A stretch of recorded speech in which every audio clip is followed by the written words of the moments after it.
근데 저는 사제생활 20년 정말 짧은 세월을 살면서 영혼이 있다는 거, 영원이 있다는 거, 귀신이 있다는 거, 연옥이 있다는 거, 이거 확실히 믿습니다. 너무 많이 경험을 해서 그래요. 제가 10년 전에 본당 신부할 때, 능평성당에서 본당 신부할 때인데 성가대가 밤샘 피정을 해달라고 해서 밤 10시부터 11시까지 강의를 했어요. 강의를 했는데 막 강의가 끝났는데 성당 앞길에서 차 부닥치는 소리가 났어요. 나가보니까 버스하고 승용차하고 정면 충돌을 했는데 승용차가 버스 밑으로 아예 들어갔어요. 근데 그 승용차에 누가 타고 있었느냐면 우리 본당 사회복지 분과장이 타고 있었어요. 그 자리에서 즉사했어요. 이 사람이 얼마나 착한 사람이냐면은 사회복지 분과장을 했으니까 요맘때만 되면 김장 다 해서 어려운 소년 소녀 가정 다 넣어줬어요. 쌀 떨어지면 쌀 떨어지면 체크하고 다 넣어주고, 성당 짓는다고 삽을 잡으면 삽자를 놓지 않은 형제야. 정말로 살아있는 천사예요, 천사. 그리고 그냥 3월달에 자기 부자니까 뒷마당에 뿅아리 100마리 풀어놓으면은 그냥 5월, 6월달 손님 오면 그거 잡아서 삼계탕 해주는, 정말 그야말로 천사야. 근데 그 자리에서 즉사를 한 거예요. 그래서 이제 부인이 시신을 분당 재생병원에서 옮겨갖고 새벽 2시에 다 검찰도 왔다 갔다 하고 그래갖고 새벽 2시에 시신 수습이 끝났어요. 그래서 상주들을 깨우러 간 거야. 근데 상주가 초등학교 5학년, 초등학교 3학년, 초등학교 1학년이야. 애들도 너무 예쁜 애들인데. 그래서 이제 엄마는 5살짜리 아이 5학년 아이를 깨운 거야. 일어나봐라, 아들아. 근데 이 아들이요, 눈을 비비면서 엄마 나 이상한 꿈 꿨어. 그러는 거야. 무슨 꿈 꿨냐 그러니까 아빠랑 꽃밭을 가는데 너무 꽃밭이 예뻤다는 거예요. 막 천국같이 예뻤다는 거예요. 근데 그 꽃밭을 끝을 갔는데 손을 잡고 가는데 꽃밭 끝에 갔더니 계단이 하늘로 나 있는데 양쪽에서 날개 달린 천사가 우리 집으로 빨리 올라오라고 막 손짓을 했다고. 그래갖고 내가 올라가려고 했더니 아빠가 내 손을 딱 놓더니 지금부터 나 혼자 올라가는 거라고, 넌 나중에 올라가라고. 그래갖고 아빠가 막 올라가는 꿈을 꿨다는 거예요. 초등학교 5학년 아이가, 아빠가 돌아가신 사실도 모르는 아이가. 이건 뭐예요? 이 아빠가 돌아가시면서 누구한테 보여준 거예요? 아들한테 보여준 거예요. 이런 일은 너무 많아요. 근데 나는 우리 집에 암 환자들한테 그런 얘기를 해요. 죽는 거 무서워하지 말아라. 그리고 왜 미리 땡겨서 걱정하냐. 3개월 후, 6개월 후에 죽을 거 지금 걱정하냐. 오늘 즐겁게 살자. 그러다 보니까 4년, 5년 살았으면 많이 사는 거죠. 6개월밖에 못 산다고 그랬는데. 그리고 내가 항상 그랬어요. 죽으면 행복한 대로 가는 거다. 맨날 그랬어요, 내가. 살아도 좋고 죽어도 좋고. 근데 이 분이, 이 글라라 자매가 뇌까지 전이된 상태에서 죽은 거예요. 죽었는데 둘째 아들이 참 착해, 그 아들. 엄마 평상시에 죽으면 안 된다고 미리 이게 응급처치를 배운 거야. 엄마 혀가 말려 돌아갔는데 그걸 피고 막 심폐소생술을 하고 살려낸 거야. 그래갖고 이 글라라 자매 살아나서 이제 일산병원에서 내가 만났어. 글라라 자매 그러더라고. 신부님, 내가 정말로 죽음의 여행을 떠나는데 너무 황홀하고 행복했다는 거야. 정말 신부님 말대로 이게 죽는 게 이렇게 황홀하구나. 근데 그냥 아들놈이 살려놓은 거야. 그냥 살려나갔고 그냥 깨보니까 그래서 한 3개월 정도 혼수 상태로 있다가 세상을 떠났어요. 나는 그분은 천당에 갔다고 확실히 믿습니다. 황창현 신부님의 행복특강, 지금 바로 시작하겠습니다. 영상이 마음에 드신다면 구독, 좋아요, 알림 설정 부탁드립니다. 영상 후반부에 이것을 못 숨겨서 자식에게 탈탈 털린 어느 80대 할머니 사연도 함께 들으시면 좋겠습니다. 50대, 60대에 알아야 할 전문가의 인생 조언, 노후에 혼자서도 행복하게 지내는 법을 깨닫는 시간이 되시길 바랍니다. 우리가 이 세상을 살면서 내 마음 안에 천사하고 악마가 동거를 하는데 신앙생활을 하는 이유는 천사가 승리하기 위해서, 내 마음 안에 천사가 승리하기 위해서 신앙생활을 하는 거예요.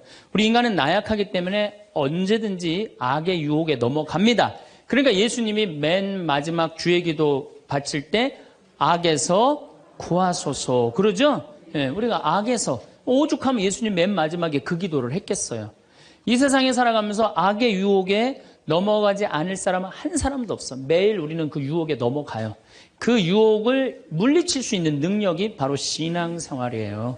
우리가 돌더러 빵이 되라고 그러는 거나 돌머리도로 서울대학 들어가라는 거나 다 뭐다? 욕심이다. 욕심이다. 욕심만 버리면은 우리 인간은 인생을 참 행복하게 살 수 있다. 예수님 말처럼 말씀이 가득 차 있으면은요, 인생이요, 조금 넉넉하지 않아도요, 즐거울 수 있어요. 미국의 제일 행복한, 우리나라도 마찬가지지만 제일 행복한 직업이 1위가 성직자예요, 성직자. 말씀이 있기 때문에 제일 행복한 말씀이 있기 때문에.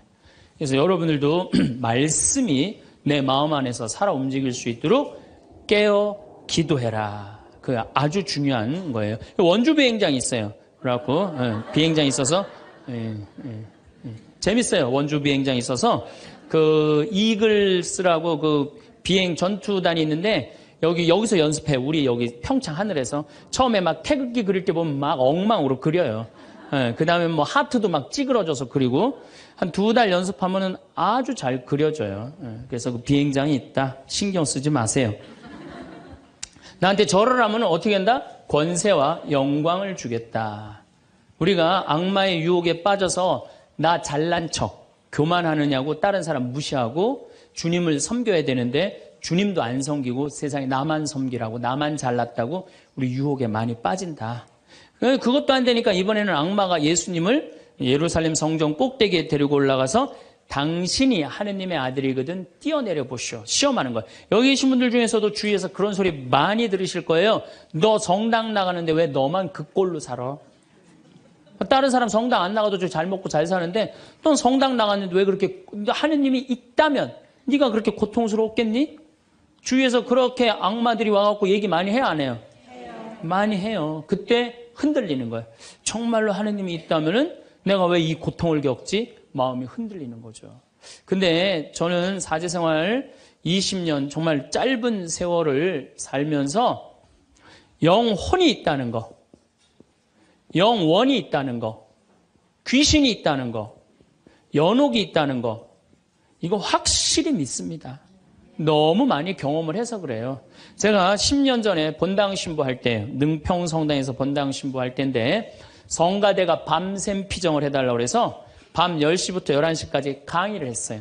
강의를 했는데 막 강의가 끝났는데 성당 앞길에서 차 부닥치는 소리가 났어요. 나가보니까 버스하고 승용차하고 정면 충돌을 했는데 승용차가 버스 밑으로 아예 들어갔어요.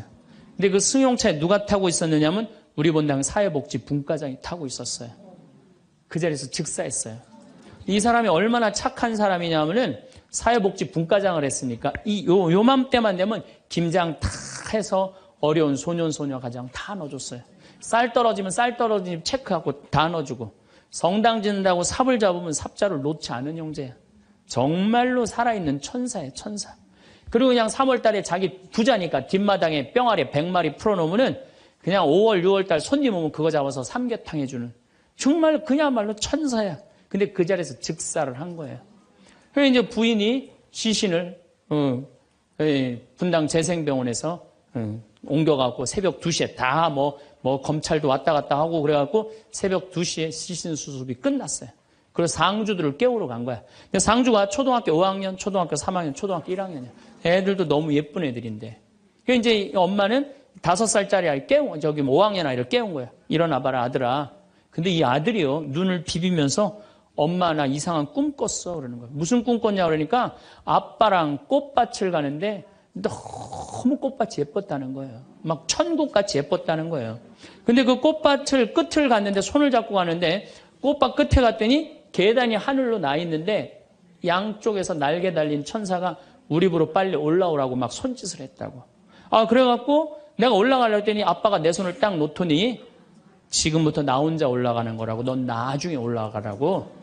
그래갖고 아빠가 막 올라가는 꿈을 꿨다는 거예요. 초등학교 5학년 아이가 아빠가 돌아가신 사실도 모르는 아이가. 이건 뭐예요? 이 아빠가 돌아가시면서 누구한테 보여준 거예요? 아들한테 보여준 거예요. 이런 일은 너무 많아요. 우리가 죽으면은 굉장히 우리 한국 사람들은 죽음을 너무 무서워해요. 근데 난 죽는 거는 꽃밭을 간다는 얘기는 너무 많이 들었어요. 우리 여기 생태마을에 암 환자들이 많이 오잖아요. 작년에 글라라라는 자매가 하나 있었어요. 진짜 얼굴도 이쁘고 그냥 천사예요, 천사. 천사인데 폐암이 걸린 거예요. 4년 전에 폐암이 걸려갖고 이 6개월밖에 못 산다 그러는데 여기서 정말로 행복하게 4년을 살았어요. 근데 그냥 남편도 천사, 그냥 아들은 또 서울신학교 다니고 있어요. 지금도. 그 둘째 아들도 천사, 막내딸도 남편 말할 것도 없고. 그런데 그냥 하여튼 4년을 살다가 뇌까지 전이가 된 거예요. 근데 나는 우리 집에 암 환자들한테 그런 얘기를 해요. 죽는 거 무서워하지 말아라. 그리고 왜 미리 땡겨서 걱정하냐. 3개월 후 6개월에 죽을 거 지금 걱정하냐. 오늘 즐겁게 살자. 그러다 보니까 4년 5년 살았으면 많이 사는 거죠. 6개월밖에 못 산다고 그랬는데. 그리고 내가 항상 그랬어요. 죽으면 행복한 대로 가는 거다. 맨날 그랬어요. 내가 살아도 좋고 죽어도 좋고. 근데 이 글라라 자매가 뇌까지 전이 된 상태에서 죽은 거예요. 죽었는데 둘째 아들이 참 착해. 그 아들. 엄마 평상시에 죽으면 안 된다고 미리 이게 응급처치를 배운 거야. 엄마 혀가 말려 돌아갔는데 그걸 피고 막 심폐소생술을 하고 살려낸 거야. 그래갖고 이 글라라 자매 살아나서 이제 일산병원에서 내가 만났어. 글라라 자매 그러더라고. 신부님, 내가 정말로 죽음의 여행을 떠나는데 너무 황홀하고 행복했다는 거야. 아, 정말 신부님 말대로 이게 죽는 게 이렇게 황홀하구나. 근데 그냥 아들놈이 살려놓은 거야. 그냥 살려나갔고 그냥 깨보니까 그래서 한 3개월 정도 혼수 상태로 있다가 세상을 떠났어요. 나는 그분은 천당에 갔다고 확실히 믿습니다. 나는. 내가 미사도 맨날 봉헌하지만은 이미 천국에 가 있어요. 죽는 거는요, 결코 두려운 게 아니에요. 그리고 죽는데 꽃밭을 간다는 사람 난 너무 많이 봤어요. 미국에는 어떤 그 근사체험, 임사체험이라고 그래요. 죽음을 경험한 사람들 2만 명한테 물어본 거. 죽었다 살아 돌아온 사람들 3시간, 5시간 의학적으로는 죽었다 이런 사람들 3시간, 5시간 후에 살아 돌아온 사람들 물어보니까 모두가 공통적으로 뭐라고 그래요? 꽃밭을 간다는 모두가. 그리고 빛이 있는 대로 빨리 올라간다는 거. 내가 94년도에도 99살 먹은 할머니야. 병자성사라는데 내 손에서 마지막 기름을 바르고 내가 마지막 사제경까지 해주는데 돌아가신 할머니가 있어요. 근데 싹 영혼이 정말 올라가는 게 보이더라니까요. 싹 너무너무 행복한 영혼이 올라가는 게 보이는 거예요. 그래서 죽음은 뭐가 있느냐 그러지만 죽음은요 우리는 하늘나라로 들려 올려지는 거예요. 예. 난 내가 강의할 때 핸드폰을 넣어도 한 번도 승질을 부린 적이 없어 나는.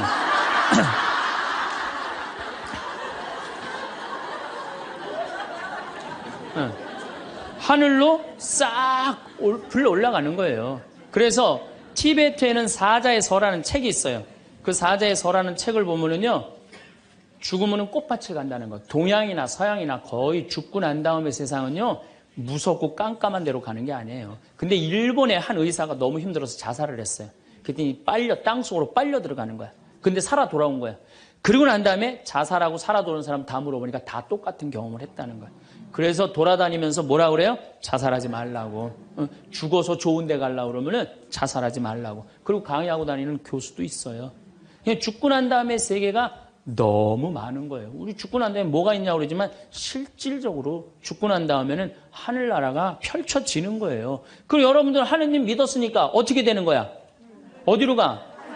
하늘나라로 가는 거죠. 여러분들은 그런 믿음과 확신이 있어야 돼. 근데 우리 천주교 교우들은요, 하늘나라에 대한 희망 별로 없어요. 그저 미사 예물을 보면은 오늘도 내가 예물 보니까 맨 대학 입시, 딸 결혼, 애 생기게 해주고 땅 팔리게 해주고 월세 나가게 해주고 전세나. 그건 미사 예물이 아니에요. 미사는 예수님의 십자가상의 제사를 통해서 우리가 구원의 업적을 쌓는 거예요. 구원의 공로를 나누어 받는 거예요. 그러니까 미사를 드릴 때 내 영혼이 구원받기를 간절하게 예물을 내야 돼. 근데 자기 이름을 쓰고 자기의 구원을 위해서 미사 예물 내는 사람 한 사람도 없어요. 다 자식, 남편, 부모를 위해서야지 자기를 위해서는 안 된다 이거예요. 내가 언젠가 방송에도 얘기했지만은 성 안셀모 성인이 살아서 자기를 위하여 드리는 미사 한 대는 죽어서 드리는 위령 미사 1000대보다 낫다고 그래. 근데 여러분들은 자기를 위해서 한 번도 안 드리는 거 아니에요. 내가 구원받기를. 여러분들 비오 신부님 1918년서부터 1968년까지 50년 동안 오상받은 비오 신부님 아시죠? 그 비오 신부님 매일 피를 3분의 1컵을 쏟았어요. 의사 3명이서 평생을 감염이 될까 치유가 될까 옆에 붙어 있었는데 아무 소용이 없었어요. 이 비오 신부님은 처음에 너무 고통스러워서 이거 붕대 감고 다녔어. 다른 사람 표시도 안 내려고. 근데 어쩔 수 없이 당신이 표시로 나오는 수밖에 없었죠. 이분은 미사를 보통 2시간, 3시간 드렸어요. 하고 온 많은 사람들이 이분 덕에 성화가 많이 됐죠. 근데 이분이 뭐라고 그래요? 미사야말로 가장 아름다운 구원의 제사라고 그랬어요. 미사를 가장 귀하게 여긴 현대 성인이에요. 그러니까 여러분들 미사처럼 좋은 게 없는 거예요. 그 미사 시간 예수님의 십자가상의 제사를 통해서 내 구원의 은혜를 받는 거야. 근데 우리는 죽고 난 다음에 생각 거의 안 해요. 그냥 살아서 디립다 받고 싶은 거지, 그냥. 살아서. 이것도 내가 뭐 욕심에 욕심. 하늘나라에 대한 희망을 가져야죠. 어쨌든 또 더 재미난 거. 이것도 내가 방송에서 얘기한 건데 15년 전에 평택 비전동 본당 신부할 때 1월 첫 주에 엄마, 아빠, 딸 4명이 눈이 빨개져 갖고 왔어요. 자기네들 성당 다니고 싶다는 거예요. 원래 성당 안 다니는데. 왜 성당 다니려고 그러느냐? 그랬더니 아버지가 살아생전에 하느님이 있긴 뭐가 있느냐? 그 니네들이 예수쟁이들이 니네들 돈 뺏어 먹으려고 천당 지옥 겁주는 거다. 죽으면 끝이다. 평생 그랬대요. 하느님을 믿느니 뭘 믿는다? 내 주먹을 믿는다. 맨날 그랬대요. 근데 이 할아버지가 12월 20일 날 돌아가신 거야. 돌아가셨는데 저승길이 있는 거야. 미치는 거지. 죽었는데 아무것도 없는 줄 알았는데 저승길이 있으니 얼마나 미치겠어요. 그래갖고 저승사자들한테 매달렸대요. 난 돌아가야 된다고. 그래갖고 아버지를 하관을 땅에다 묻는데 관을 두들기더래요. 뚜껑을 열어보니까 이건 진짜 내가 경험한 거예요. 뚜껑을 열어보니까 아버지가 살아 돌아온 거예요. 그러면서 저승 얘기를 해준 거예요. 저승길이 있더라. 너희들 정말로 하느님을 믿어라. 그리고 일주일을 살고 돌아가신 거예요, 할아버지. 그러고 난 다음에 이제 1월 초에 나와갖고 눈이 빨개갖고 성당 나오겠다고. 저는 그런 경험을 너무너무 많이 해요. 그런 경험을. 또 제가 어떤 경험을 했냐면 내가 신학교 다닐 때 우리 집에서 성당 아무도 안 다녔어요. 성당.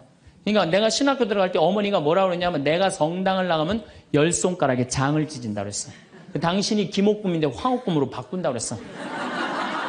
근데 어머니 정말로 어머니 마음을 돌릴 수가 없더라고요. 그래서 내가 맨날 부모를 위한 기도 맨날 바쳤어요. 신학교 때. 1학년 때도 효과가 없고 2학년 1학기 됐는데 어머니가 세례를 받은 거예요. 너무 신기해. 꿈에 교황님이 왔다는 거예요. 요한바울 2세 교황님이 와갖고 이 집이 신부가 날 집인데 네가 고집을 피우면 어떻게 하느냐. 그래서 성당 나가기 싫었는데 어쩔 수 없이 나간 거예요. 당신 내 팔자가 신부 팔자인 줄 알고. 그러니까 우리 어머니가 보통 분은 아니에요. 꿈에 상대해도 교황님 아니면 상대를 안 하니까. 그런데도 그때도 네가 성당 나가라 했으면 내가 안 다녔다는 거예요. 그 완고하셨어요. 근데 자꾸 어머니한테 이상한 일이 벌어지는 거. 어떤 일이 벌어지느냐 하면은 2학년 1학기가 끝나고 어머니가 세례를 받았는데 그 우리 2층 집에 중풍 걸린 형제가 하나 있었어요. 이분이 평생 절에 다니던 분이에요. 경기도 사회복지국장까지 하던 분인데 한 15년인가 누워 있었어요. 근데 죽기 일주일 전에 3일 전에 부인한테 여보 수녀님 좀 데리고 오라고. 그래서 부인이 그랬대요. 당신이 무슨 수녀님이냐고. 당신은 평생 절에 다녔으니까 스님을 모시고 와야 된다고. 아니라고. 아래층 신학생이 다니는 성당에 수녀님을 모시고 오라고. 도대체 왜 그러냐고 그러니까 비행기가 한 대 우리 집에 왔는데 나 데리고 갈 비행기라고. 그래갖고 탔더니 신부님하고 수녀님이 꽉 차 있더래. 그리고 의자가 딱 하나 비었는데 수녀님 여기가 당신 자리라고. 그래갖고 이분이 세례를 받은 거예요. 대세 받고 성체 영하고 싶다 그래갖고 이건 성체까지 다 영해주고 그리고 돌아가신 거예요. 그러니까 그냥 굳이 부인이 남편이 그러고 세상을 떠났는데 그냥 성당 다니면서 우리 어머니한테 데모해달라. 우리 어머니는 견진도 안 받고 데모한 거 얼떨결해. 데모해달라고 데모해준 거죠. 어머니 입장에서 좀 이상한 거지. 근데 내가 학부 4학년이 됐는데 내가 하도 난리를 쳐갖고 우리 동네 세례를 많이 받았어요. 신학교 들어간 난리를 쳐갖고 한 30m 떨어진 집이 내가 학부 3학년 때 세례를 받았는데 아들이 교통사고로 죽은 거야. 다음에는 딸이 교통사고로 또 죽은 거야. 오토바이 쳐서. 이거 안 된다. 굿하자. 그래갖고 이제 굿을 하는 거야. 굿을 막 하는데 이 굿이라는 게 진호기 굿이에요. 죽은 영혼을 위로하는 굿을 진호기 굿이라고 그래. 처음에 억울하고 분한 영혼을 위로한다고 춤을 춰요. 막 춤을 추다가 그 영혼하고 접신을 해요. 그래갖고 그 영혼이 미처 해주지 못한 말을 전해주는 걸 공수라고 그래. 공수. 막 공수를 하는 거야. 딸 목소리를 내갖고 엄마 아빠 너무 슬퍼하지 마라. 오빠는 천당에 갔고 나도 천당으로 가고 있는 중이야. 그러니까 너무 슬퍼하지 마라. 그리고 엄마 나 오토바이 쳐갖고 구치소에 가는 사람 합의 봐줘. 우리가 이렇게 좋은 데 가는데 뭐 이렇게 나쁘게 할 게 뭐 있어. 그리고 엄마 아빠는 나중에 우리 만나려면 성당에 열심히 다니라고. 아, 그냥 무당이 그냥 혼수 상태에서 성당 열심히 다니라고 막 얘기를 하는 거야. 그러니까 그 굿이 끝나고 난 다음에 우리 집에 온 거예요. 우리가 이런 일이 있었다고. 어머니는 그때까지도 완고했어요. 그저 나한테 맨날 너라고 그랬어요. 근데 이제 그걸 경험하고 난 다음에는 어머니가 그러는 거예요. 용어가 바뀌었어요. 학사님 그런 일이 있었다고. 그래갖고 내가 어머니 꼭 붙잡고 어머니 나하고 갈 데가 있다. 어딜 가냐? 부엌에 좀 가자. 부엌에 왜 가냐고. 아, 저 가스불 켜놓고 10손가락에 장 지져야 될 거 아니냐. 저만 그런 게 아니에요. 여러분들도 인생 살아오면서 하느님의 손길이 다 있었어요. 순간순간 다 있으셨죠? 근데 왜 까먹어요? 기도하지 않아서 까먹는 거예요. 끊임없이 기도하고 끊임없이 감사하고 내가 기쁘게 살지 않고 욕심 펴서요. 그 하느님의 모든 사랑과 은혜를 다 까먹고 사는 거예요. 어쨌든 이거는 내 개인적인 뭐 신앙 체험이라면 내가 공적인 얘기를 좀 할게요. 이제 오늘 이제 성모님 얘기를 좀 해야 될 것 같아. 성모님이 세계 곳곳에서 지금 발현을 하세요. 그 중에 아주 공식적인 발현 3가지만 말씀을 드릴게요. 1531년 멕시코 과달루페에 성모님이 발현을 하세요. 1531년 12월 9일 날 발현하세요. 근데 이 12월 9일이 동방교회는 아예 처음부터 원죄 없이 잉태되신 축일이야. 우리는 나중에 지냈는데 동방교회는 처음부터 원죄 없이 잉태되신 성모님 축일이 12월 9일이에요. 그래갖고 이날 이제 이 57살 먹은 요한 디에고라는 인디언이 있었어요. 당시에 1517년, 18년에 스페인 사람들이 멕시코를 점령해요. 그러니까 10년, 15년도 안 된 거예요. 그래갖고 이 사람은 세례를 받았어. 요한 디에고라는 사람은 세례를 받았는데 부인도 죽고 자식도 없는 사람이야. 오로지 그냥 3시간 걸어서 미사참례 다니는 사람이야. 토요일 날 이제 성당을 간다고 갔는데 테페악이라는 언덕에 딱 올라섰는데 기가 막히 아름다운 음악이 들리고 코를 찌르는 기가 막힌 향내가 나는 거야. 가보니까 너무 아름다운 부인이 서 있는 거야. 성모님이. 성모님이 딱 나타나갖고 요한 디에고 나는 탄식하는 이들의 위로의 어머니고 도움을 청하는 이의 어머니다. 나의 사랑을 하느님의 구원을 온 세상에 전하기 위해서 이 언덕에 성당을 지라고 주마라가 주교한테 가서 얘기를 해라. 당시에 스페인에 1대 주교가 와 있었어요. 주교한테 가서 얘기를 하라는 거야. 요한 디에고는 성모님을 너무 명명백백하게 봤기 때문에 의심하지 않고 주교관을 쫓아가요. 근데 이게 멕시코 사람이야. 완전히 까만 인디안이야. 그런데 주교관에 딱 갔더니 입구에서부터 못 들어오게 막는 거예요. 문지기들이 어딜 들어오느냐고. 아니 난 꼭 가야 된다고. 나 좀 들여다 보내달라고. 그래갖고 그냥 문지기들이 왔다 갔다 했는데 주교님 뭐냐 그러니까 아니 주교님 만나러 왔다고 들여보내라고. 그랬더니 요한 디에고가 내가 성모님을 만났는데 성모님께서 주교님한테 그 테페악이라는 산에다가 성당을 지나라고 전해주라고 그랬다고. 여러분들이 지금 남산을 가는데 남산 꼭대기 가는데 성모님이 딱 나타났어요. 너무 아름다운 모습으로. 마리아, 데레사 이렇게 합시다. 데레사, 너 우리 추기경님한테 가갖고 이 나의 사랑을 온 세상에 대한민국에 전하기 위해서 남산 꼭대기에 성당을 지라고 가서 전해라. 분명히 성모님을 봤어요. 그래갖고 여러분들이 이제 명동에 가갖고 추기경님한테 내가 성모님을 만났는데 남산 꼭대기에다 성당을 지라고 그랬다고. 그럼 추기경님 아유 잘 알겠습니다. 그리고 짓겠습니다. 그럴 것 같아요? 명동에 가면 약간 정신 나간 여자 3명 있어요. 4번째 등극하는 거 4번째. 성모님 본 사람들 다 처음에 무슨 대접받아요?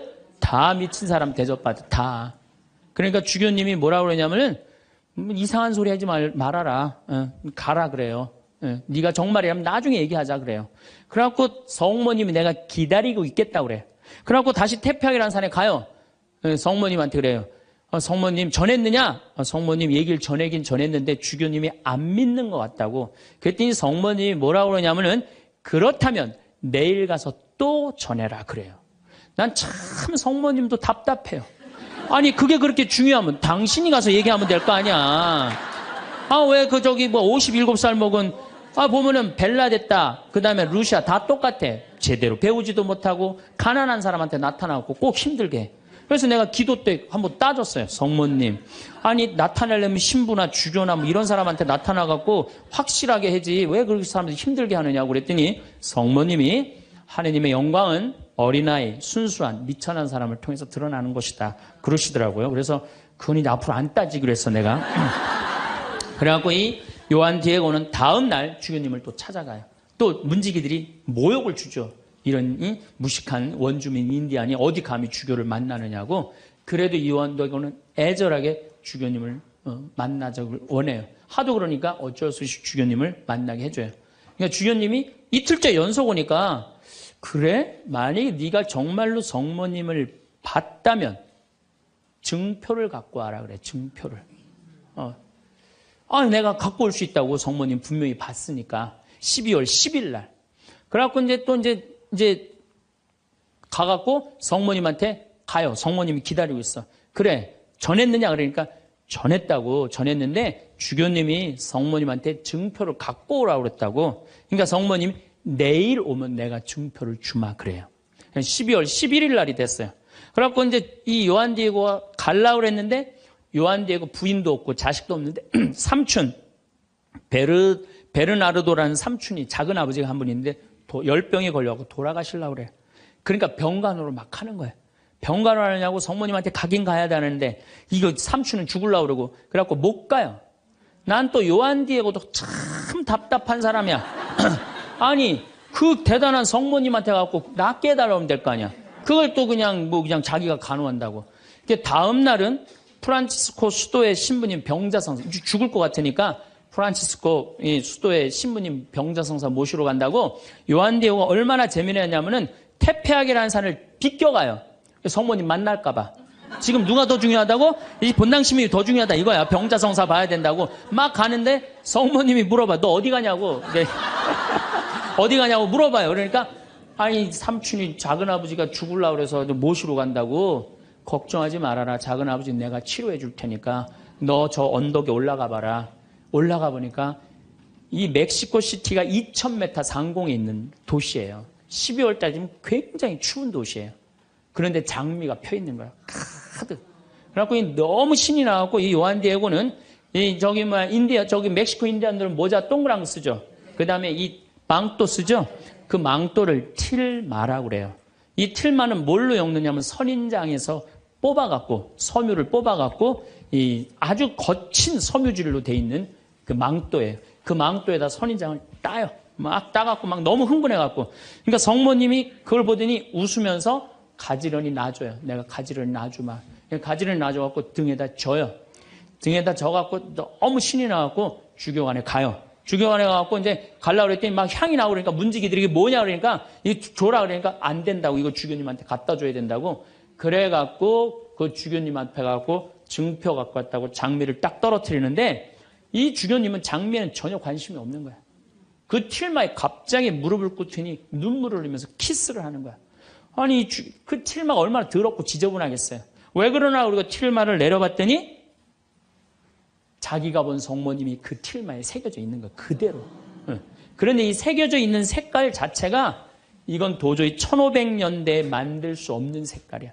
너무 예쁜 거 성모님이. 너무 예쁘고 너무 곱고 옷 색깔도 너무 화려하고.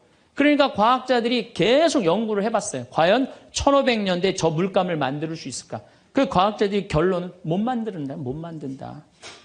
그래갖고 그냥 이 소송당에 이제 주교님 소송당에 걸어놓고 성당을 진 거죠. 그리고 12월 10일 날 같은 날 성모님은 베르나르도라는 삼촌한테 나타나서 다 치유를 해줘요. 그리고 네 조카가 이런 기적을 발현을 봤다. 다시 한번 확증을 해주죠. 그 바람에 7년 사이에 인디언들이 멕시코 스페인 사람들이 무서워서 나와서 세례를 안 받거든요. 세례를 안 받다가 800만 명이 7년 만에 다 세례를 받아요. 나는 유럽 교회는 사도들이 전교를 했다면 아메리카는 성모님이 난 전교했다고 믿어요. 성모님이. 그래서 그 수많은 사람들이 순례를 하잖아요. 근데 더 기가 막힌 건 이 선인장에서 엮은 거는 30년, 50년이면 사고 없어져요. 근데 500년이 지난 지금도 그대로 모셔져 있는 거예요. 500년이 지난 지금도. 제가 지난 40일 동안 LA 순회 강연을 갔는데 중간 일주일 동안 성모 승천 대축일 그 기간 동안을 멕시코의 과달루페에 갔다 왔어요. 갔다 왔는데요. 1m 20된 그 성모님 사진이요. 그 틸마에 새겨진 게요. 저 아직도 살아있는 것 같아요. 너무너무 은혜롭고. 그러니까 여러분들 그 뭐 나는 신앙이 약하다. 성주순례 가면 돼. 성주순례.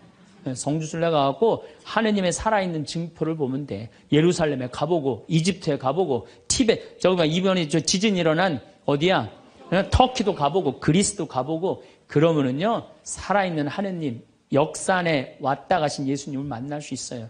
그냥 그런 데는 안 가고 그런 데 돈 쓰는 건 아깝고 그냥 누워갖고 그냥 하느님 있나 없나 이러고만 앉아있으니 무슨 돈으로 애 휴학시키고 학교 무슨 학교예요. 그냥 여러분들 영혼이 더 중요한 거지. 공부도 못하는 놈들 뭐하러 이렇게 그냥 학교를 보내고 학원을 보내고 그래요.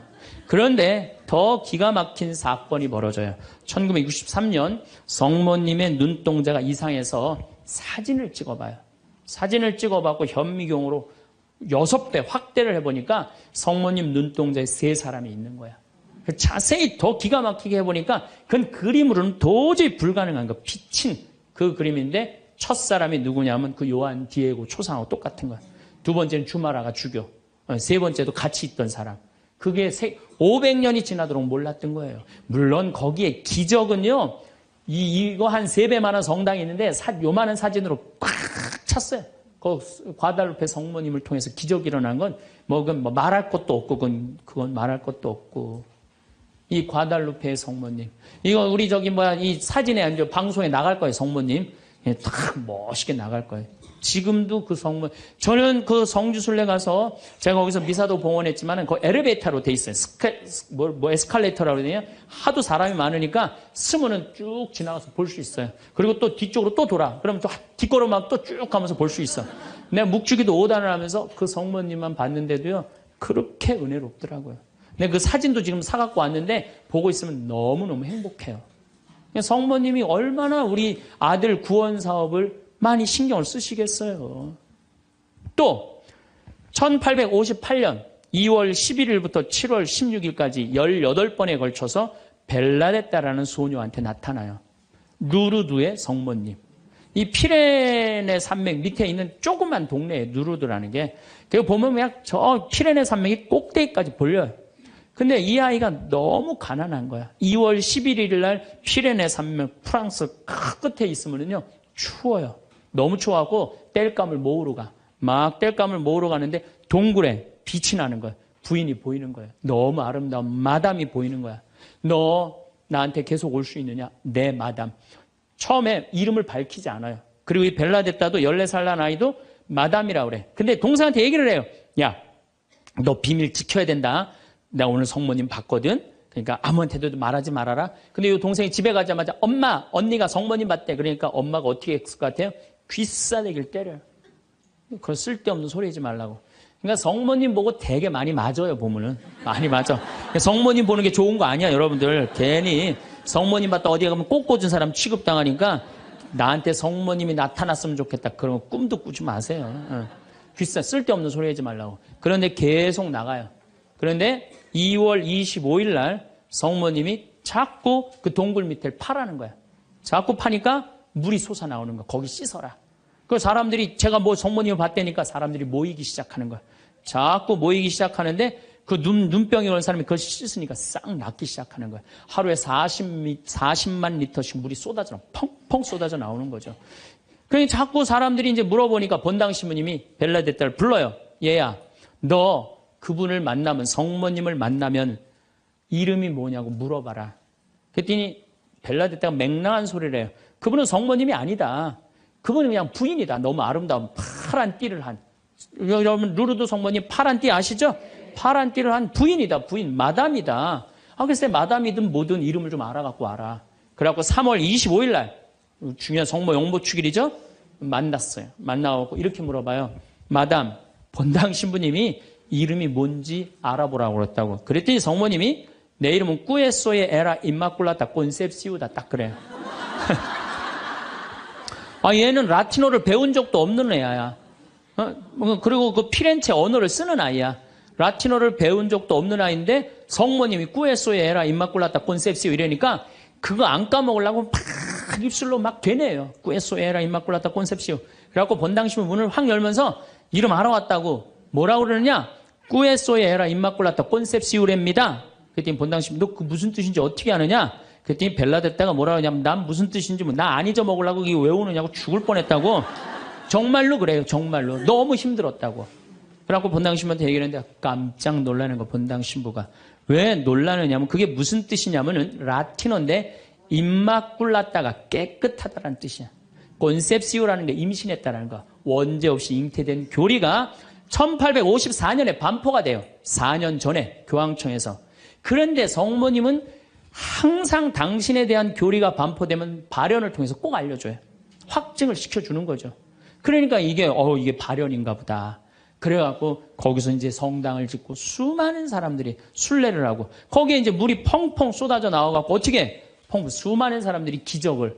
그래갖고 거기도 의사들이 있어요.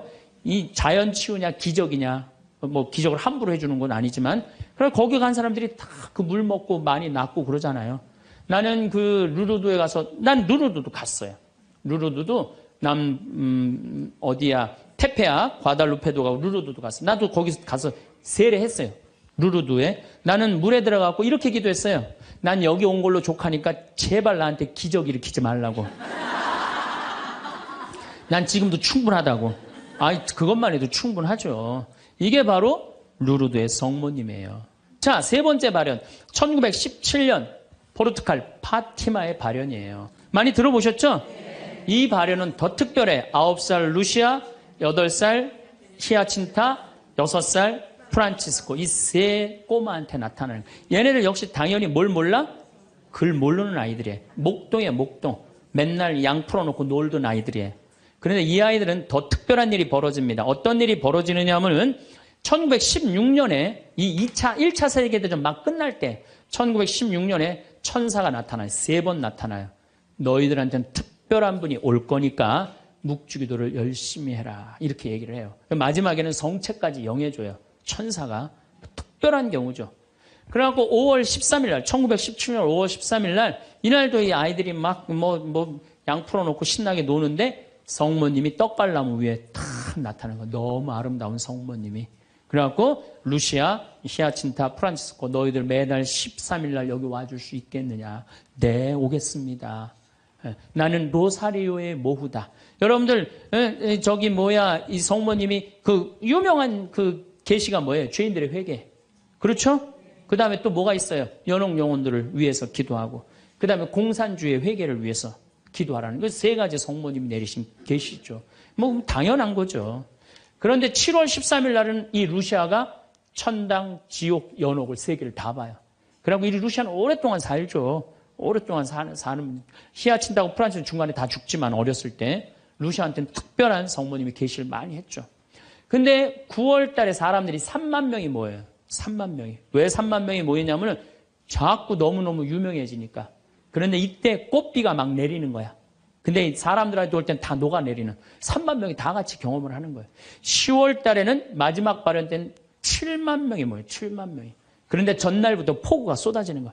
폭우가 막 쏟아지고 그 차가 얼마나 많이 모였냐. 100대가 모여요. 100대. 1917년에 차 100대면요. 엄청나게 많은 거예요. 마차 130대, 자전거 100몇 대. 그리고 7만 명이 걸어서 그냥 환자들 끌고 그냥 다 7만 전 세계에서 온 거예요. 유럽 전 세계에서. 근데 그냥 전달도 12시에 딱 오셨는데 아니 10월 13일 날 12시에 성모님이 나타난다는데 계속 폭우가 쏟아지는데 안 나타나는 거예요. 그러니까 성모님이 안 나타나니까 그 신부님이 뭐라고 그래요?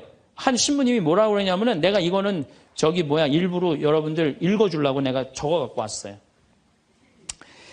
이 전날 밤 그곳을 꼬박 세운 한 신부가 물었다. 몇 시에 오시니? 정오에 오십니다. 루치아가 대답했다. 그 신부는 시계를 본 후 다시 루치아를 보며 봐. 지금이 정오란 말이야. 그 부인은 거짓말쟁이라고 우리에게 말할 셈이니 그 신부는 참지 못하고 어린이들을 의심쩍어 했다. 그리고 또 시계를 보았다. 하지만 정오가 넘었잖아. 여러분 모두가 환상이라는 것을 모르시겠습니까? 있을 수 없는 일입니다. 성모님의 발현은 없다는 거예요. 집으로 가세요. 다들 집으로 가세요. 이래요. 그런데 루시아는 부인께서 오신다고 하셨습니다. 신부님, 전 그분께서 약속을 지킬 것을 믿고 있습니다. 12시에 오기로 했는데 성모님이 안 오기로 루시아가 얘기를 했는데, 근데 1시에 갑자기 비가 그쳐요. 난 또 성모님도 정말로 답답해요. 아니 12시 오기로 했으면 12시 와야 될 거 아니야. 왜 1시간 동안 애를 괴롭혀, 애들을. 1시에 갑자기 비가 맺히고 구름이 걷히는 거예요. 거치면서 태양이 비치는데 기가 막힌 장면이 벌어지는 거예요. 태양이 돌면서 무지개 색깔이 나면서, 그리고 의심을 품었던 많은 사람들이 와요. 여기도 이제 그 내용이 나와요. 의심을 품었던 사람들이 뭐라고 그러냐면, 하느님 우리 죄를 용서해 주소서, 이렇게 얘기를 해요. 왜 그러느냐면은 무신론자, 회의론자들이 와갖고 왜 이 공포에 질려서 그러냐면, 태양이 돌면서 그 뜨거운 태양이 땅으로 떨어지는 거. 너무 뜨거워갖고 이 사람들이 이게 마지막 심판인가 보다. 공포에 질린 거지, 7만 명이. 그래갖고 막 울면서 막 살려달라고 그러고, 그냥 우리를 좀 제발 용서해달라고. 그렇게 15분 동안 태양이 온갖 조화를 비추고 딱 제자리에 돌아갔는데, 더 놀라운 건 그 7만 명 모두가 이틀 동안 비가 젖었는데 다 비가 말랐고 30cm 진흙이 깨끗하게 꾸들꾸들해진 거예요. 그냥 7만 명이 완전히 뭐 한두 명이 본 게 아니라 그 사진을 보면요, 다 이러고 쳐다보고 있는 거예요, 하늘을. 이게 바로 파티마의 성모님이에요. 이렇게, 아니 온 세상에 하느님의 현존하심이 명명백백한데, 그래 난 파티마는 내년 2월 달에 또 성주순례 가요. 나는 돈 생기면 무조건 성주순례 가자. 이게 내 신조예요. 네, 네. 이제 파티마에 갈 거예요. 여러분들도 성지 다니세요. 예루살렘도 가시고, 제발. 아니, 개신교 다니는 분들은 어떻게 해서든지 돈 모아서, 개 모아서 가는데, 천주교들은 안 가. 우리 하늘나라에 대한 희망이 없어서 그래요. 어떻게 해서든 이 세상에서 복 받으려고 돈 조금 쓰는 거 아까운 거야. 내가 첫날 말했죠. 돈은 쓴 것만 내 돈이에요. 여러분들 아껴봤자 아무 소용 없어요. 그것도 성주순례 가기 위해서 어떻게? 쓰셔요. 네. 자, 그렇다면은 아직도 나는 의심이 간다. 그렇다면 내가 가장 확실한 증거를 하나 댈게요. 그게 뭐냐면 예수님이에요. 예수님. 예수님이라는 분이 2000년 전에 이 세상에 왔다 가셨어요. 아니, 그분이 안 왔다 갔다 하면 베드로라는 존재가 탄생했겠어요? 안 탄생했겠어요? 베드로라는 사람은 탄생할 수가 없어요. 베드로, 2대 교황 리노, 3대 교황 클레토, 4대 교황 클레멘스, 알렉산더, 식스토, 이래갖고 지금 교황이 265대예요. 2000년 동안 한 번도 끊어지지 않고 그 전승이 내려온 거예요. 예수님의 살아있는 모습을 보고. 근데 베드로라는 인물이요, 어떤 인물이냐면은 어부였어요. 그 갈릴레 호수의 어부였어요. 그건 사나이 중에 사나이였어요. 남자 중에 남자였어요. 예수님 정말로 지켰던 사람이에요. 마지막에 배신 좀 해서 그렇지. 네. 그런데 마지막에 예수님을 배신합니다. 정말로. 왜냐하면 그 스승이 그렇게 허망하게 죽을 줄은 꿈에도 몰랐거든. 그래갖고 배신하고 도망가 버려요. 네. 그런데 부활했다는 거야. 그래도 안 믿어요.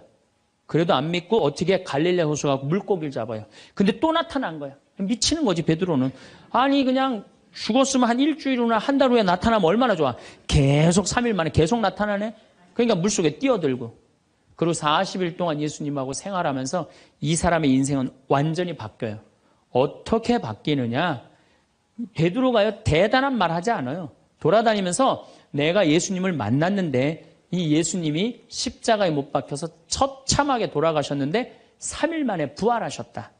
자, 내 예를 들면 좀 그렇고, 여러분들 만약에 본당 신부님이 죽었는데 3일 만에 다시 살아났어. 완전히 땅까지 다 묻어놨는데 3일 만에 주일날 딱 나타나갖고 나하고 같이 밥 먹자 그러고 강론을 했어.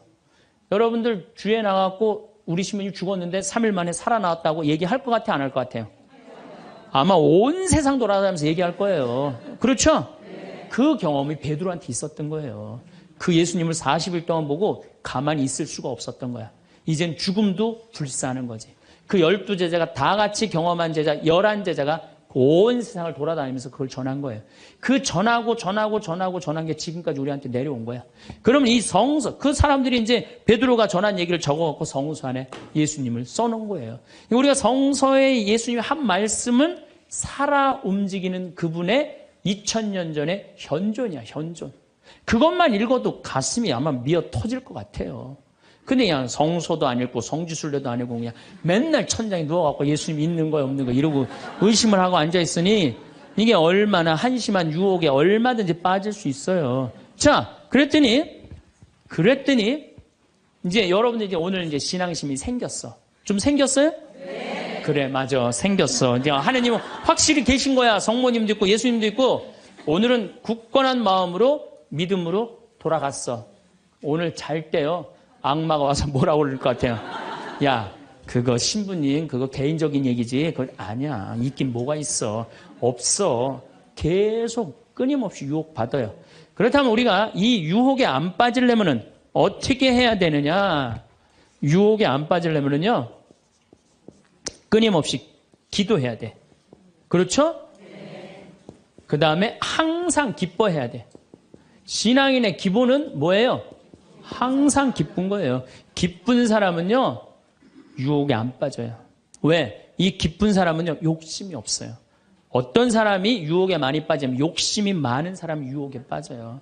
예, 그래갖고 그냥 늘 미움, 분노 이런 사람들이 유혹에 빠지는 거. 더 가지려고 그러는 사람. 욕심이 없는 사람은 항상 기쁠 수 있어. 그 다음에 끊임없이 기도하는 사람. 매일 미사 참여 다니고 묵주기도 열심히 하고 이런 분들 또 피정 열심히 따라다니고 이게 끊임없이 기도하는 거. 이런 사람 유혹에 안 빠져요. 그 다음에 어떤 사람이 유혹에 안 빠지냐면 어떤 처지에서든 감사하는 사람. 이 사람들 유혹에 안 빠져요. 그래서 이 세 가지 이거는 내가 다음 또 3시간에 걸쳐서 여러분들하고 이야기를 나누도록 하겠습니다. 우리 생태마을에 와주셔서 정말로 감사하고 요즘 세계 경제가 상당히 불안해요. 상당히 불안한데 저는요, 여러분들 이런 생각을 해요. 일본이 돈이 없어서 저렇게 지금 불안한 경제 상황을 사느냐? 미국이 돈이 없어서 불안한 경제 상황을 사느냐? 저 사람들 상당히 지금 힘들고 고통스러워요. 뭐가 없느냐? 말씀이 없는 거예요. 무슨 말씀이 없느냐? 하느님의 말씀이 없는 거예요. 그러니까 유럽 교회가 지금 난리가 나잖아요, 지금. 그것도 뭐 때문에 그래? 나는 하느님의 말씀이 없어서 그렇다고 그래요. 생각을 해요. 그래서 여러분들도 내 삶 안에 내가 흔들릴 때, 뭐가 없을 때 흔들려? 하느님의 말씀이 살아 움직이지 않을 때. 그러니까 말씀이 살아 움직이고 악마는 마음 안에서 빼내시기를 바라겠습니다. 감사합니다. 부모라면 자식에게 다 해주고 싶은 마음입니다. 그래서 자식들 교육비, 결혼자금, 사업자금까지 다 대주고 손자, 손녀까지 봐주는 부모님들이 많습니다. 평생을 버는 족족, 자식을 위해 돈을 쓰고 내 노후 준비는 하나도 되어 있지 않는 분들이 많으실 텐데요. 자식 덕 보려고 키운 것은 아니지만 나이 들어서 보니 이렇게 허무하고 외로울 수가 없습니다. 간도 쓸개도 다 내주며 키웠는데 자식들은 자기 살기 바쁘고 부모는 잘 거들떠 보지도 않습니다. 재산 있을 때는 그렇게 잘하더니 내가 가진 것 하나 없으니 짐짝 취급하듯이 냉랭하게 구는 자식들 때문에 상처받은 부모님들도 많습니다. 부모 자식 사이는 천륜이라는 말이 있습니다. 그럼에도 하늘이 내려준 인연을 저버린 채 늙은 부모를 방치했다는 소식이 심심찮게 들려옵니다. 자식들이 버리고 도망가서 3년간 찜질방에서 지낸 88세 할머니의 사연을 아시나요? 이 할머니에게는 무려 6명의 자식들이 있었다고 합니다. 이 사연은 자식들에게 버려진 88세 새우등 할머니의 처절한 몸부림을 아시나요라는 제목으로 청와대 국민청원 게시판에까지 올라와 많은 이들의 가슴을 아프게 했는데요. 청원자는 자식의 대학 등록금을 마련하기 위해 나무에서 누에를 치다 떨어져 허리가 새우등처럼 휘어진 할머니의 안타까운 사연을 소개했습니다. 이 할머니는 할아버지와 평생을 자식을 위해 살았다고 합니다. 가난을 대물림해서는 안 된다라며 강원도 깊은 산속에서 화전을 일구는 등 험한 일을 마다하지 않았습니다. 평생을 자식을 뒷바라지한 할머니와 할아버지는 6자식을 모두 키워냈습니다. 자식들을 위해 부동산, 현금 등 모든 재산을 자식들에게 나눠주는 등 마지막까지 최선을 다했습니다. 그렇게 그들이 가지고 있던 것이라고는 부부의 집과 작은 텃밭뿐이었죠. 어느 날 둘째 딸과 둘째 아들이 찾아와 땅을 사는데 자금이 부족하니 집과 텃밭을 팔아 돈을 마련해주면 당신들의 노후를 편히 모시고 효도하겠다고 말했습니다. 자식의 말을 철석같이 믿은 노부부는 돈을 건넸습니다. 하지만 노부부에게 돌아온 건 차가운 홀대뿐이었습니다. 자식의 배신으로 충격을 받은 할아버지는 극심한 스트레스를 호소하다가 지난 2015년 뇌출혈로 돌아가셨습니다. 자식은 연락을 끊은 채 종적을 감췄습니다. 할아버지가 돌아가신 뒤 홀로 남겨진 할머니는 3년간 찜질방, 시설, 지인의 집을 전전하여 생명을 유지했습니다. 최근 노인학대 보호기관에 재입소한 할머니는 자식들이 몰래 이사하고 전화번호도 바꿔버려 아들과 딸의 집 전화번호도 모른다고 전했습니다. 세상에 홀로 남겨진 할머니는 자식을 잃은 슬픔과 깜깜한 미래를 걱정하며 하루하루를 버틸 뿐이었지요. 요즘에는 많은 사람들이 자식 덕볼 생각 말아라고 말합니다.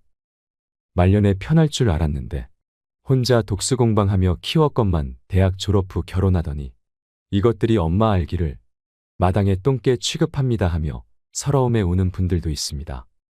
고령화 시대, 이제는 부모를 버려야 한다.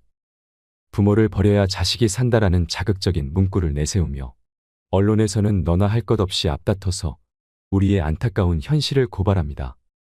지난 15일 보건복지부가 발표한 보고서에 따르면 지난해 노인학대 신고 건수는 무려 1만 6천 건에 달한다고 합니다. 하루에 약 44건의 신고가 접수된 것인데요. 연도별 학대 신고 건수도 꾸준히 증가하고 있습니다. 그런데 이 학대의 장소가 대부분 가정에서 일어난다는 것을 알고 계신가요? 전체의 85%가 가정 내에서 발생한 학대였다고 합니다. 사랑하는 자식에게 학대를 당한 노인들의 가슴에는 시퍼런 멍만 남습니다. 초고령화 사회로 접어들고 있는 만큼 자식에게 버림받는 부모의 사연은 가볍게 봐서는 안 될 문제입니다. 노후를 향해 돈, 건강, 행복을 챙기며 열심히 달려온 5060 세대 앞에 느닷없이 등장하는 복병이 있습니다. 독립하지 못하는 성인 자녀, 갑자기 닥쳐오는 부모의 간병, 황혼이 온 리스크가 그것들로 모두 사랑하는 가족과 관련됩니다. 인생의 함정과도 같은 이 위기를 잘 극복하려면 무엇을 준비해야 할까요? 오늘은 부모의 노후를 갉아먹는 자녀 리스크에 관한 이야기를 해볼까 합니다. 부모 품으로 돌아가는 성인 자녀, 이른바 캥거루족이 늘고 고령화되고 있습니다. 연구에 따르면 만 19에서 49세 성인 남녀 중 30%가 부모와 동거 중입니다. 40대라 해도 미혼 자녀는 50%가 부모와 함께 삽니다. 만원과 비혼 풍조가 퍼지고 취업난과 주거비 부담이 겹치면서 자녀들이 독립하지 못하고 있는 것입니다. 사실 캥거루족 증가는 세계적 추세이기도 합니다. 베이비붐 세대가 고도경제 성장에 편승해 사회적 입지를 굳히고 자산을 축적한 반면 그 2세들은 성장이 둔화되는 시기에 사회에 진출했습니다. 그래서 MZ세대는 부모보다 가난한 첫 세대라 불립니다.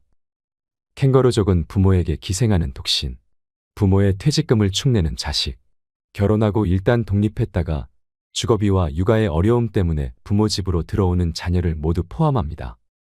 저출산 고령화로 인한 인구구조 변화에서 한국은 일본을 약 15에서 20년 시차를 두고 따라갑니다.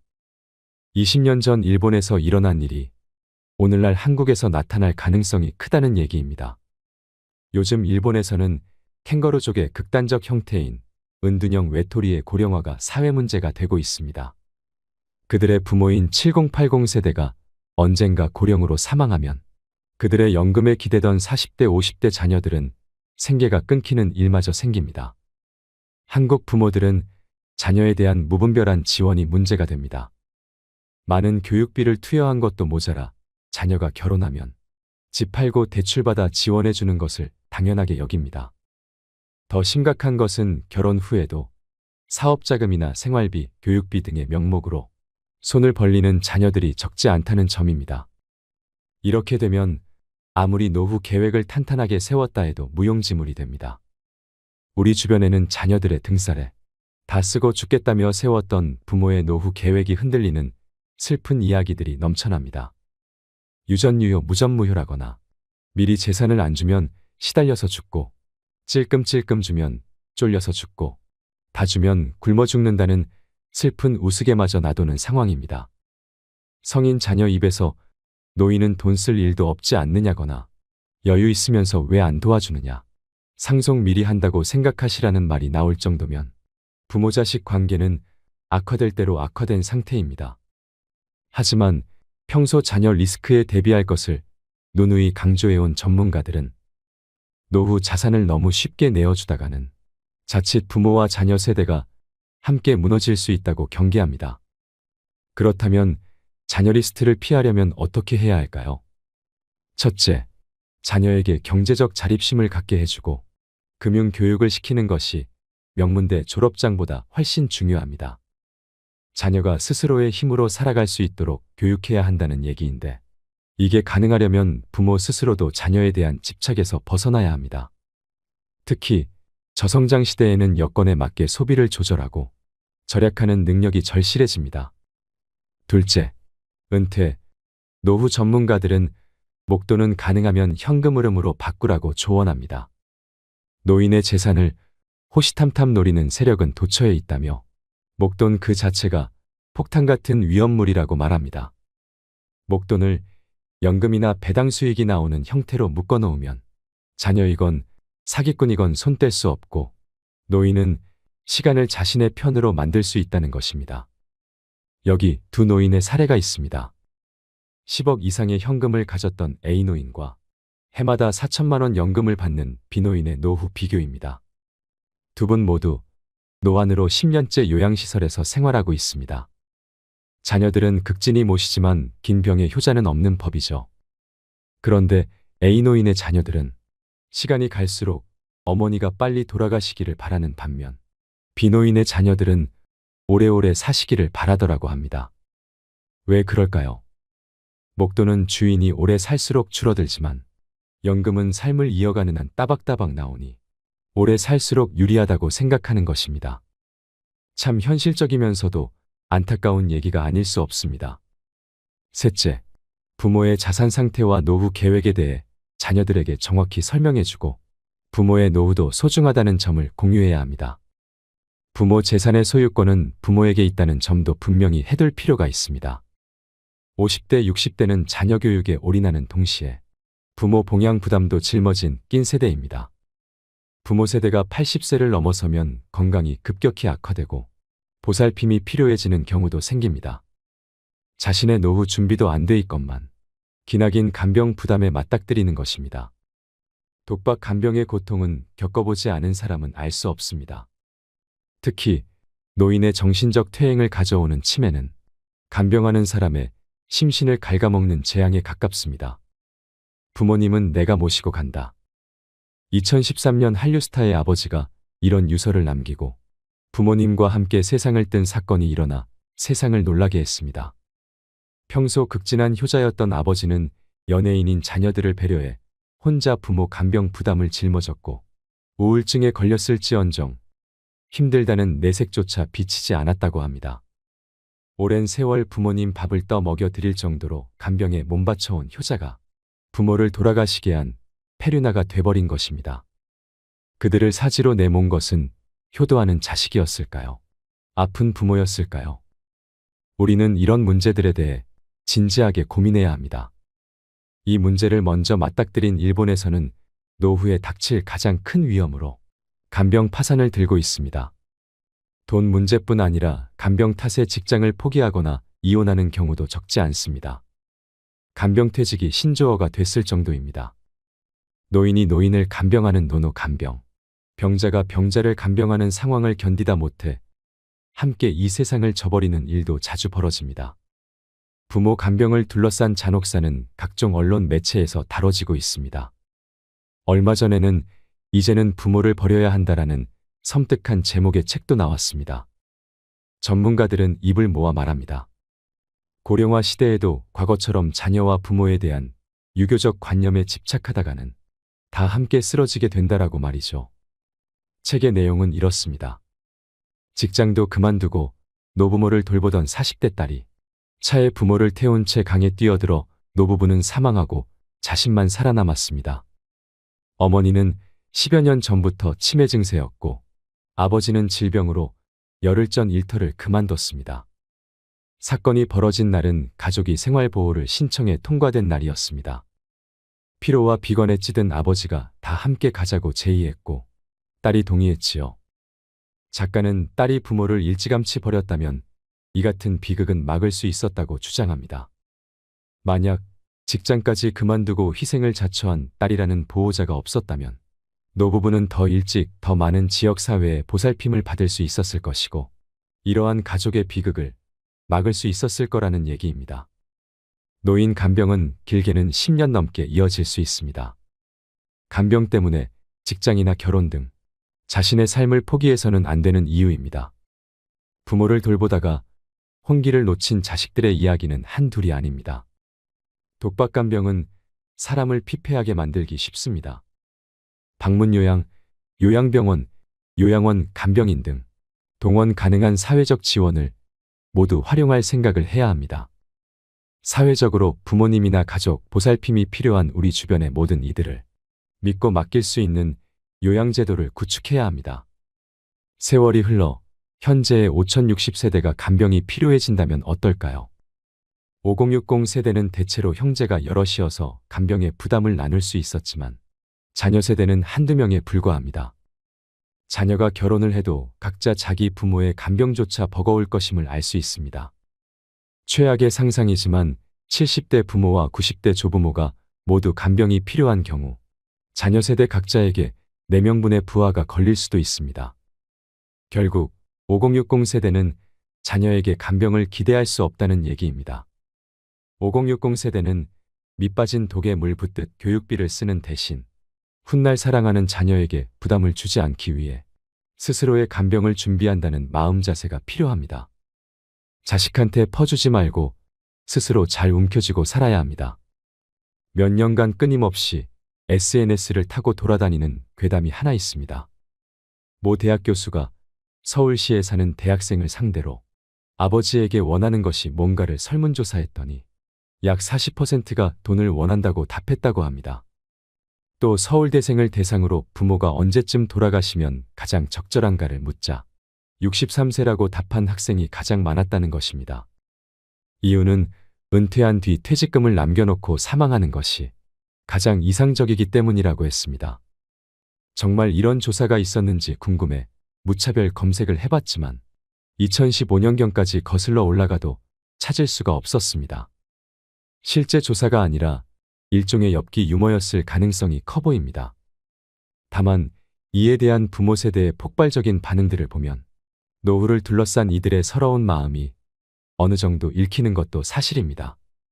나의 삶과 자녀의 삶을 되돌아볼 때 열심히 키웠지만 못해준 게 많고 늘 부족한 자신을 책하는 마음, 다른 한편으론 자신의 인생은 무엇이었는가라는 자괴감이 반영돼 있는 것 아닐까요? 실제로 자식에 대한 부담감은 시니어들 혹은 예비 시니어들의 발목을 잡고 마음의 그림자를 드리우고 있습니다. 그래서 많은 은퇴 전문가들이 100세 시대 한국인의 풍요로운 노후의 암문을 드리울 요소로 자식 리스크를 꼽는 것이겠지요. 한국인 대부분이 자식에게는 일단 모든 것을 쏟아붓습니다. 노후의 도움을 기대하는 것도 아니면서 일단은 그렇게 해야 마음이 편하기 때문일 것입니다. 한국인이 가진 자식 리스크는 제대로 된 노후 준비에 가장 큰 걸림돌이 될 것은 자명합니다. 실제 한국 경제의 허리인 40대는 자녀 교육과 내 집 마련에 힘쏟느라 노후 준비에 소홀한 실정입니다. 자녀가 있는 40대의 90%는 학원비로 월 평균 107만 원을 지출하는 반면 노후 준비를 위해서는 61만 원을 저축했습니다. 이들의 절반가량은 자녀 교육을 위해 이사를 했거나 이사할 계획이라고 했습니다. 사실 한국인처럼 자식에게 올인하는 부모는 세계 어디에도 없습니다. 나이 30이 돼도 취직 못하고 빌빌대면 끼고 살면서 용돈도 줍니다. 결혼한다면 자녀 전셋값을 위해 부모가 노후 비용을 탕진하려 듭니다. 그러다가 결국은 노후에 가진 거라곤 집 한 채와 국민연금밖에 없는 신세가 되는 것입니다. 노후란 어느 날 갑자기 하늘에서 뚝 떨어지는 것이 아니라 자신이 살아온 과정의 연장선에 있다는 것을 기억해야 합니다. 바야흐로 10년 뒤 세상이 어떻게 변할지 예측하기 어려운 시대입니다. 학원이나 과외 등의 사교육 대신 아이들에게 뭘 가르쳐야 할까요? 많은 석학들이 유치원 때부터 독서와 금융교육, 체험여행 같은 자녀들의 성장의 자양분이 될 경험과 살아있는 지식을 접할 기회를 줄 것을 권합니다. 이는 유태인의 교육법과도 유사합니다. 미국의 재무설계사 스테판 폴라는 다 쓰고 죽어라라는 책에서 재산을 모아 자식에게 물려주기보다 다 쓰고 간다고 생각하라고 조언했습니다. 최고의 자산 운용이란 재산을 쌓는 것이 아니라 행복을 위한 일에 쓸 줄 아는 것이라는 관점입니다. 어떻게 하면 더 많이 벌 것인가만 고민하지 말고 어떻게 잘 쓸 것인가도 고민하라는 얘기입니다. 이를 위해 4가지를 제안합니다. 첫째, 오늘 당장 새로운 것을 배우세요. 똑같은 일만 죽을 때까지 하지 않아도 됩니다. 새 직장을 찾고 새로운 일을 시작하는 것도 좋습니다. 직장은 당신에게 평생을 약속하지 않습니다. 직장에 대한 충성심은 버리세요. 둘째, 현금으로 지불하세요. 카드는 비상용 1개만 남기고 모두 버리세요. 주 단위로 생활 계획을 세워 은행에서 생활비를 찾아서 사용하세요. 돈을 쓰는 게 불편해지면 불필요한 소비, 충동 구매를 피할 수 있습니다. 셋째, 은퇴하지 마세요. 은퇴 생활이 아름다운 휴가라는 건 환상입니다. 65세에 은퇴해 20년간 신통차는 연금으로 연명하면서 빈둥거리게 될 수도 있습니다. 그러다 보면 건강도 나빠지고 정신도 녹습니다. 무슨 일이건 찾아서 해보세요. 넷째, 다 쓰고 죽어야 합니다. 위 3가지를 실천했다면 어느 정도 재산을 모았을 것입니다. 손자의 학비나 가족여행비 등 당장 요긴한 지원이 필요하다면 부담 없이 인심을 쓰고 감사 인사를 받을 수도 있습니다. 유산이 없으면 자식들이 당신의 죽음을 기다릴 일도, 형제끼리 다툴 일도, 가산을 탕진할 일도 없습니다. 다 쓰고 죽으라는 말은 결국 후회 없이 살라는 말입니다. 돈은 지금 행복하게 살기 위해서 모으고 쓰는 것입니다. 여러분, 자식들이 원한다고 내 모든 것을 다해 금전적인 지원을 해주는 것이 정답은 아닙니다. 자식이 서운할까봐 거절도 못하고 내 주머니 털어서 자식 주머니에 그대로 넣어주면 자식은 제대로 독립하지 못하고 또 다시 빈 주머니로 돌아봐 부모 탓을 합니다. 자식에게 헌신하고 희생하는 것이 부모의 당연한 도리라고 생각하며 살아오셨다면 이제부터는 자식을 위해서라도 그 생각들을 버리셔야 합니다. 내 노후 자금으로 너희를 도울 수는 없다고 단호하게 말씀하셔야 합니다. 아니면 애초에 돈이 없다고 말하시는 편이 나을 수도 있습니다. 어릴 때부터 받는 것에 익숙해진 자녀들은 부모를 향한 고마움보다 당연함을 더 떠올리게 됩니다. 부모에게 손 벌리는 것을 쉽게 생각하는 자녀로 키우시면 안 됩니다. 부모의 지원이 끊기는 순간 자식들은 서운해하고 관계가 파탄에 이르는 경우도 많이 보셨을 겁니다. 어릴 때부터 자립할 수 있도록 교육하지 않으면 생기는 부작용입니다. 자녀 교육에서 가장 중요한 것은 검소하게 생활하고 독립심을 갖고 자립할 수 있도록 가르치는 것입니다. 우리 자녀가 성공할 수 있는 원동력은 부모의 금전적인 지원이 아니라 열심히 일하고 위험을 무릅쓰고 희생을 감내하는 의지와 능력일 것입니다. 마지막으로 자식에게 기대지 않고 노후에 잘 살려면 필요한 것 3가지를 말씀드리겠습니다. 우린 성인이 되면 독립을 합니다. 이때 독립은 단순히 그동안 살았던 부모님의 집에서 가방을 싸서 밖으로 나가는 것을 말하는 것이 아닙니다. 그것은 육체적 독립일 뿐입니다. 내 삶에서 독립의 의미가 무엇이고 나의 미래를 위해 독립의 필요성, 당위성을 충분히 인식하는 정신적 독립도 해야 하고 독립 생활에 필요한 현재와 미래의 경제적인 부담도 본인이 전부 책임을 지는 경제적 독립도 해야 합니다. 이 3가지 중 하나라도 제대로 하지 않으면 진정한 독립이 안 됩니다. 기본적으로 육체적 독립 없이 정신적 독립은 어렵습니다. 물론 자녀의 필요에 따라 독립은 하되 부모님 집에서 계속 얹혀 사는 경우도 있습니다. 그러나 독립은 궁극적으로 자녀 자신의 성장을 위한 것입니다. 그런데 같이 살면 많은 것이 부모님 영향 아래 놓이고 의지할 수밖에 없기 때문에 자신의 성장에 방해가 되므로 진정한 독립이 되지 않습니다. 그러므로 육체적 독립은 독립의 기본 중 기본입니다. 그리고 육체적 독립은 해도 정신적으로는 독립을 못한 경우도 많습니다. 집에서 나와 독립은 했지만 자신의 삶을 주체적으로 살아가기 위해서는 독립이 자신의 성장에 얼마나 중요한지 그런 독립의 필요성이나 당위성을 인식해야 하는데 그러지 못하고 정신적으로 헤매게 되면 당연히 경제적 독립도 버거워집니다. 정신적 독립이 되지 않으면 경제적 독립도 같이 안 되고 또 경제적 독립이 되지 않는 사람은 정신적 독립이 제대로 될 수가 없습니다. 그러므로 육체적 독립, 정신적 독립, 경제적 독립 이 세 가지는 서로 연결되어 있어서 어느 하나도 소홀히 해서는 안 됩니다. 셋 중 하나라도 독립이 되지 않으면 완전한 독립이 아닙니다. 그런데 제가 독립에 대해서 거론한 것은 자녀의 독립을 새삼스럽게 말하기 위해서가 아닙니다.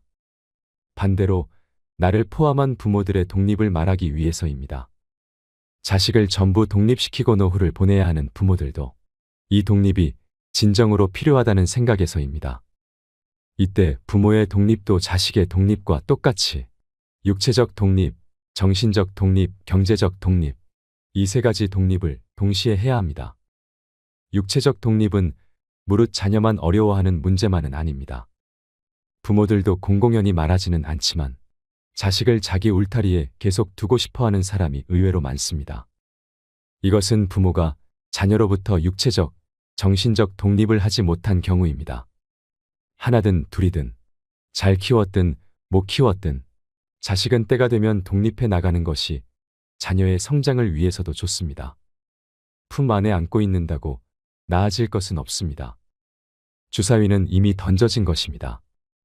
자녀가 잘 되길 바라지 않는 부모는 없을 것이므로 우린 기꺼이 자녀의 독립을 도와야 합니다. 그러므로 자녀가 육체적 독립을 하지 않는 경우는 역으로 부모가 자녀로부터 육체적 독립을 잘 못하는 경우일 가능성이 큽니다.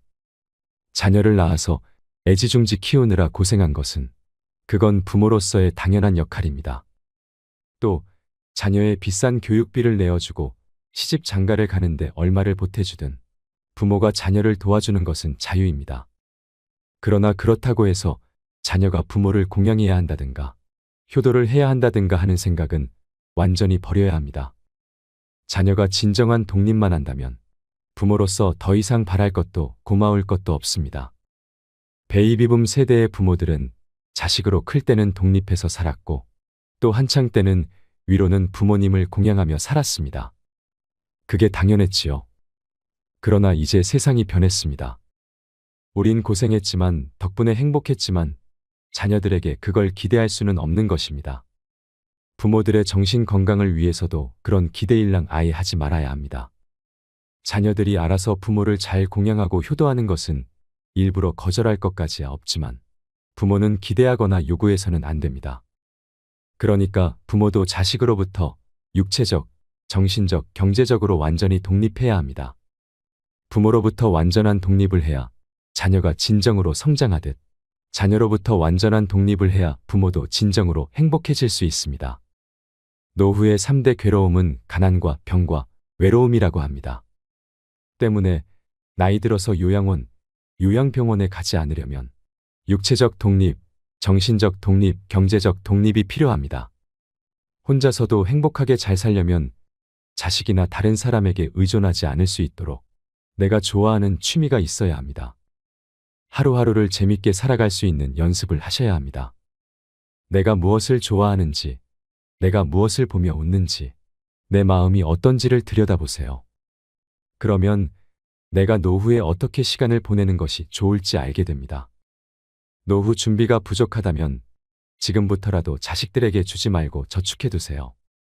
틈틈이 경제 공부를 하시는 것도 필요합니다.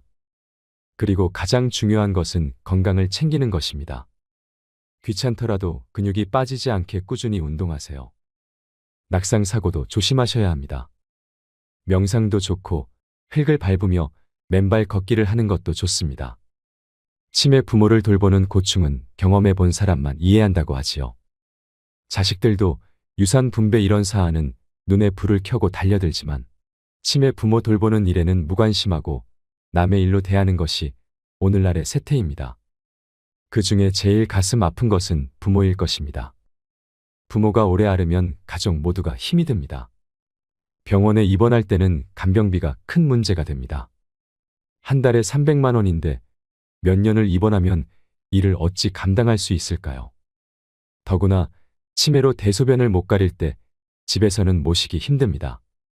또한 요양원에 모시면 부모님의 고통은 이루 말할 수 없습니다. 그렇게 돌아가시고 나면 자식은 또 후회가 많습니다. 그러니 우리는 건강을 지켜야 합니다. 때가 되면 죽는 것도 복이라고 하지요. 90세 넘도록 살아있는데 온몸이 아프고 치매도 있고 살아있는 것 자체가 고통이면 얼마나 괴로울까요? 풍요로운 100세 인생을 맞기 위해서 반드시 지켜야 할 것, 돈과 건강 그리고 행복을 기억하세요. 이 모든 것은 어느 날 갑자기 갖춰지는 게 아니고 지금부터 차근차근 준비해 나가야 합니다. 돈과 건강과 행복을 잘 지키셔서 인생 2막을 잘 보내시길 바랍니다.